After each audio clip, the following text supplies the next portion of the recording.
Mais au fond du cœur de Mariama, elle savait que les mots ne suffisaient pas.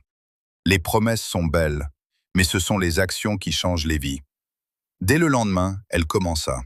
Avec quelques jeunes du village, elle choisit un terrain dégagé, non loin du grand arbre où les anciens avaient l'habitude de se réunir. Le sol était dur, sec, marqué par les saisons passées. Pourtant, pour Mariama, c'était l'endroit idéal. « C'est ici que tout va commencer », dit-elle avec assurance. Les premiers jours furent modestes. On traçait des lignes dans la terre, on ramassait des pierres, on fabriquait des briques avec de la boue et de la paille. Les mains se salissaient, les corps se fatiguaient, mais les cœurs restaient déterminés. Sa mère l'observait souvent de loin. Un soir, elle s'approcha d'elle, pendant que Mariama nettoyait ses mains couvertes de terre.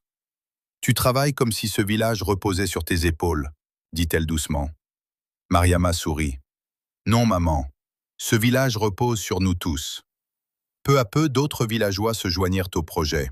Même ceux qui doutaient au début commencèrent à venir, apportant ce qu'ils pouvaient, un outil, un peu de bois ou simplement leur force. Mais tout n'était pas facile. Certains jours, la chaleur était écrasante. D'autres fois, le découragement revenait, silencieux, comme une ombre. Il y avait aussi le manque de moyens qui ralentissait les travaux. Un après-midi, alors que le travail avançait lentement, un homme lança « Et si on ne termine jamais ?» Un silence pesa sur le groupe. Mariama s'arrêta, essuya son front, puis regarda chacun d'eux. « Chaque brique que nous posons est déjà une victoire, » répondit-elle calmement. « Ce que nous construisons, ce n'est pas seulement un bâtiment, c'est un avenir. » Ces mots redonnèrent du courage à tous.